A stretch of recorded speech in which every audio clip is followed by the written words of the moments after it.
Saturday. I've been working on this thing off and on all day today, but it's one of them days where you're just not really getting much done.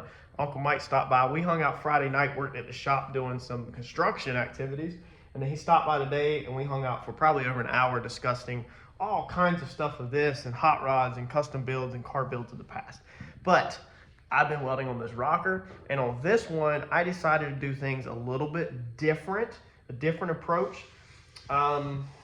Don't know if I necessarily like it or not. It's honestly probably equal, but I just want to kind of show you that the end result, no matter how you do this step of your build, is going to all be the same. So on this side, I kind of did the more of the stacking dimes, the dookie dimes, you know, per se, all right? So all the way down, this whole thing is like 7 feet or whatever, all right? I did that, and I basically put 1-inch tacks, and then the metal was slightly separated, so then I hammered it down between the tacks, and so that gives it a little bit of a waviness, which is the same exact way that one was done. When you look down it, it naturally almost did a step, which is kind of interesting because I actually needed that step, and I think that's from it being on this table and welded so hot, it kind of relaxed. If you remember our differences between the two, if you recall in previous videos, it doesn't affect anything. You don't notice anything. We've got this whole rocker completely fit up, and at the end of the day, it looks totally fine. I've got this thing just clecoed on this one to hold it in place because I don't want to weld this thing on yet, because I got to be 100% committed on the inside of this rocker before I weld this outside on. And I think I'm gonna go back and add some weld to the inside like I did this outside, because like me and Mike was talking about, this thing is freaking bomb proof right here. So I mean, this thing is just unreal solid, more so than the factory. A couple of y'all pointed out that the factory one is triangulated, and then my new stuff is not, but the factory one also is not built to the level that my new one is built to. So this one from the factory, this is your pinch weld under the car, and then they triangulate it up. And then the way they do the mount on this thing, I saved these so I could study these, is the mount is basically done like that. So it's like broke out where there's not a lot of thickness left on this side, and then it's just spot welded onto your pinch weld on the bottom of the car, spot welded into the floor, and then it's broke up and over. So that's how they did it from the factory. Nothing wrong with that. It's obviously strong. It's not like bodies were falling off cars. However, our new way that I'm doing it like this, it's gonna be freaking bulletproof. The square box is only 2 3/8 tall, and then it's double walled on the inside because of how I cut it. So being that it's like that, it's welded into the B pillar here. All of this back here will be tied all the way down into here and boxed in, so the inner structure will be boxed into the rocker. The outside of the rocker, or the inside there will be boxed to the outside of the car. The A pillar is sitting on it. It's all together. We'll weld all this up together. And then I think I'm just talking to Mike. We're gonna run like a 90 off of here, or put our floor over this or something to tie all this in. But this thing is gonna be, I mean, absolutely freaking solid. Not going nowhere. So what I did on this one different, and I can go back and do that one, is I welded the outside just like we did on the previous one, but then I flipped it, and I come in here and I did 100% dookie welds in here. I did not worry at all about anything. I just pretty much drugged the gun down it and just did a funky stitch weld, okay? And nothing pretty. You can't hardly move the gun in there at all. I know it looks like you can, but this is what you got. I mean, your hand won't even fit in there, so you're literally just like this. Like, it's way down in there, okay, to say the least. So I'm not worried about it being pretty, but also this gets rid of that sharp edge, which is something I was thinking about. Whereas that rocker there, we still have this edge exposed right here, all right? And we might be running stuff through here, wires, hoses, stuff like that. We haven't gotten to that point of the build yet. But I think I'm gonna go back on this one and weld all this up because its outer is not attached to it. I can sit right there on the floor and it'd be a little bit harder, but I can go in there and run a weld down it. And then what that creates is, as you can see from the heat lines, okay, that gives us a weld here and a weld here. So this piece right here is single walled there, double in the center. This thing is solid. Like, it is ridiculously freaking solid. And this is what we'll mount the floor system off of. Now we had Southern Metals build up our floor structure. All right, so they're all piled down here. I got 5 of them. So here's our C channel, or our top hat, that we will be using here in the future. And you'll see it when we get to that video. This is what our floor structure is going to be built out of. So this piece down here will touch the frame rail, and then this piece right here will get spot welded to the floor. We are doing a steel floor, everything welded together. We're not doing aluminum like a race car, because we don't have to watch race. We're trying to build quality with this one. So by the time we bend that and break it back to a 90 or something where it kills into this, the mount is just going to be absolutely ridiculously bulletproof, and it will come across the frame. You can see our frame rail is not too much higher back there. It will come across the frame and then angle down and then kill into this corner right here.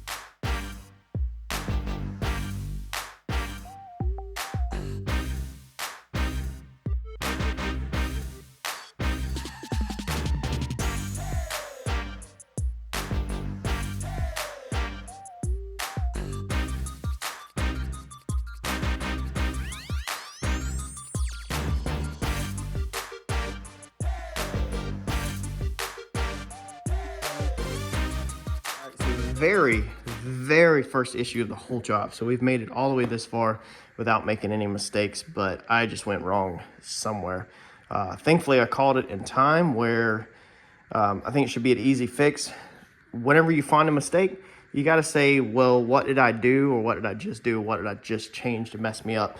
So I fit up the lower rocker and I went to close the door, and my door gap is gone down here.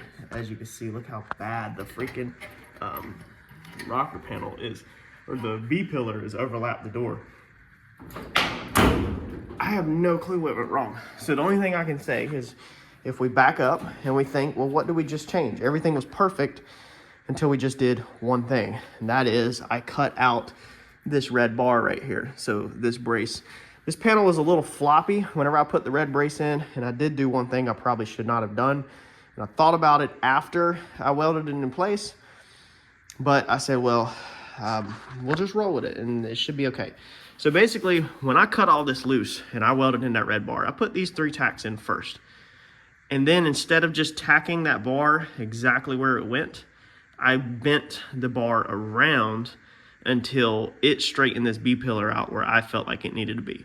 Because when I cut all the supports out in here, it kind of moved and I felt like it needed to be back somewhere else, which is normally not what you do. When you're fitting this kind of stuff, normally you brace it, which technically I should have welded these B-pillars up to the frame rail before I cut the center out. So if you recall, if you back up a couple of videos, 1 or 2 on this car, I had already made the through cut on that side, and I welded that support in so that our cut matched perfect, and I had no issues with that side. So before I took the center out, I tied the B-pillar front so that it can't twist like this.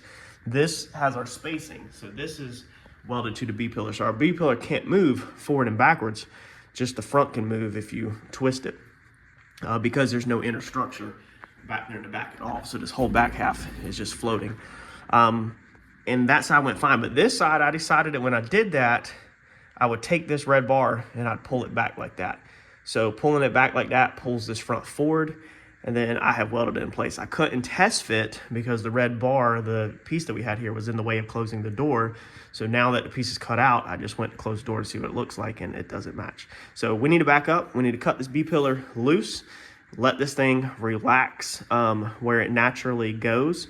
Like I said, forward and backwards can't move because of this crossbar. So this crossbar has it locked into the frame rail from day 1. We put these crossbars in very early in this project. So this B-pillar physically cannot move.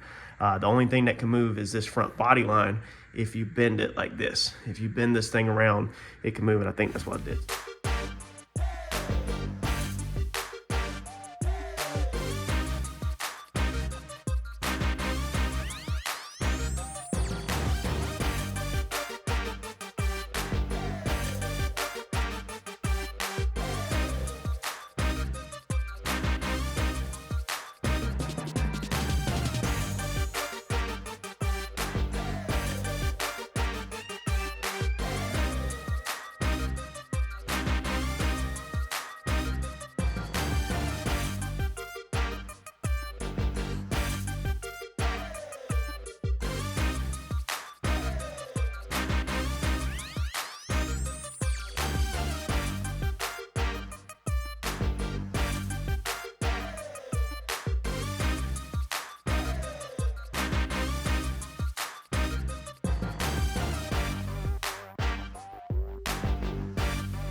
All right, so I lost the door gap again.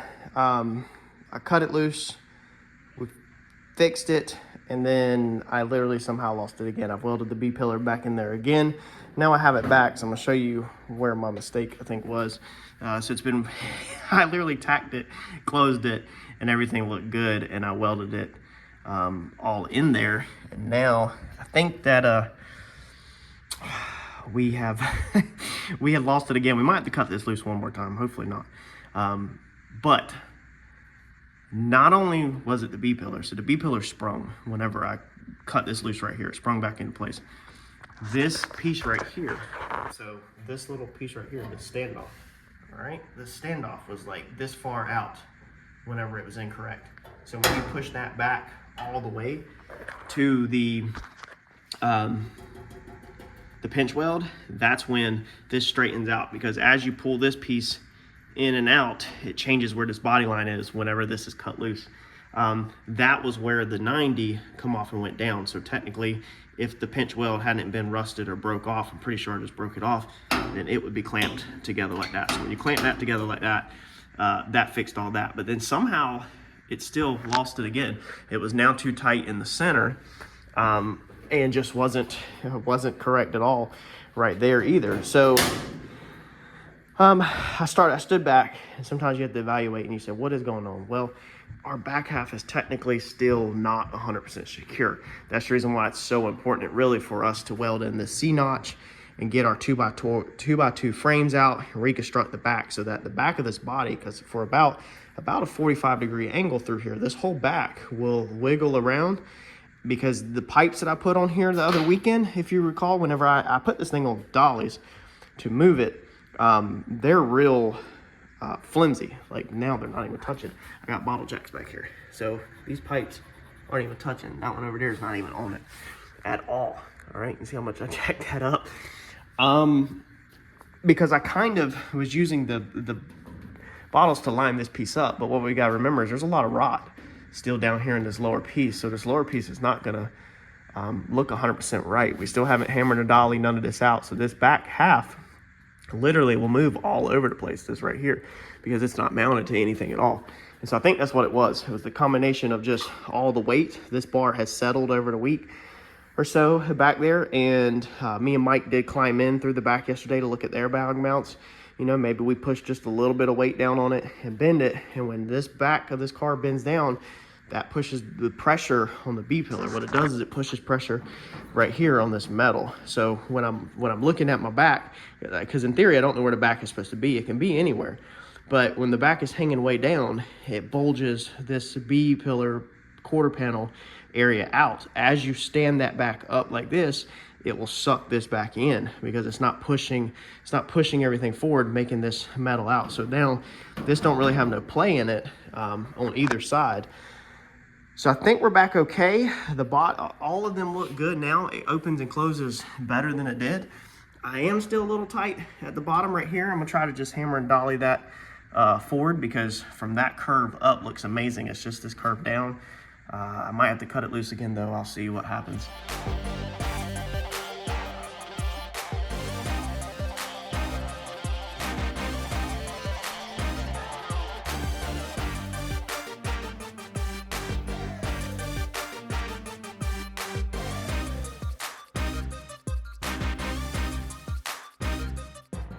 All right, so on this tool, punching these holes, I've did it every 2 inches down it, and I think it worked pretty good. This tool was on sale at Harbor Freight for $40 this past week, this Chief thing. So it does the flange, or it does the step, makes the flange, and it punches a hole. Now, I'd like the hole to be a little bit bigger, and a little bit deeper into the flange, but I think for 40 bucks, I don't think you can go wrong. The other option is drilling all this out. This thing runs amazing off my small compressor, so I have a little tiny, trim gun compressor, basically nail gun compressor, trim gun. I don't even think that thing will run. Probably run a framing gun decent if you go slow. But I bought it for very small stuff. So I ran an air hammer last weekend with it just to bust spot welds loose inside there. Very quick burst. That's it. We run the body saw with it from Harbor Freight, but again, you got to turn it down as low as you can, and that compressor pushes it, and it pushes this thing amazing. I went along every 2 inches, and these are gonna be my spot welds. Now, normally one thing I have noticed is when I do like 1/4 inch spot welds, when I drill a 1/4 inch hole out, is I normally have to take the weld and I'm welding around the circle, okay? So normally with like a 1/4 inch, I'm welding completely around the circle, and then it looks like a donut, and there's still a hollow piece which is doing absolutely nothing, and then normally I fill the center in, even though filling the center in is absolutely pointless.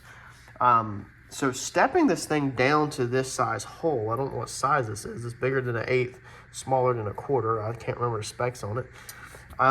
This actually might be the perfect ticket, so we'll see when we start to weld it.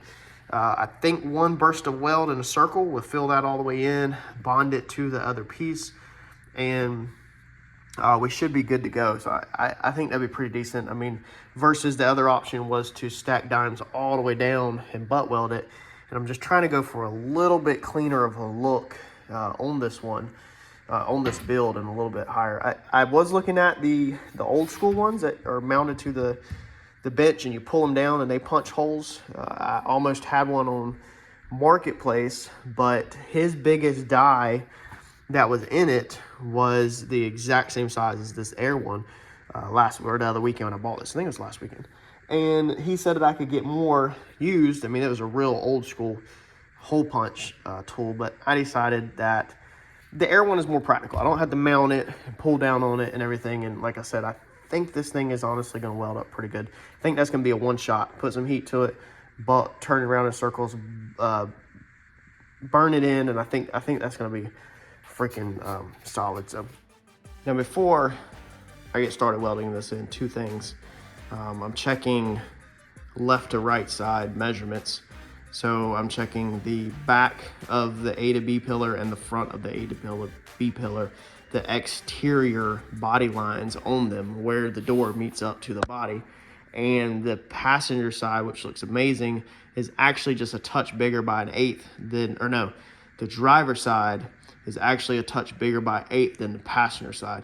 So we do not want to cut this B pillar loose and move this B pillar anymore, because we want to keep this car like really top quality, symmetrical, and we don't want to start moving stuff around, because then that could show up its ugly face later in the build when it comes to interior or something like that that can't be cheated. If it's a certain pattern in the floor or something, you know, you could potentially mess yourself up. So we don't want to cheat this driver side anymore at all. I'm going to roll with the gap. If I need to do some dollying to the very edge to scoot the panel out, I will. We can scoot this quarterback just a little bit. Possibly I've already dollied it just a touch a minute ago. Anybody out there has any vice grip things like this that you want to donate to a good cause that would get used? I love these vice grips with the flat ones and metal brakes. Shoot me an email. My email's always in the description below. I would love to buy some more. I've added a couple to my collection, all the different sizes, but these things are expensive nowadays, and sometimes I look at auctions online and see if I can snag, you know, a box of them or a lot of them. But if anybody has some that's just going to go to waste, maybe you don't have nobody's going to use them, you don't use them no more, and you'd like them to go to a good cause, maybe make a couple bucks off of them or whatever, reach out to me. Email's in the description. I can get you my phone number and we can get on the phone, and maybe we can work a deal, because I definitely need to add some vice grip clamps to my collection.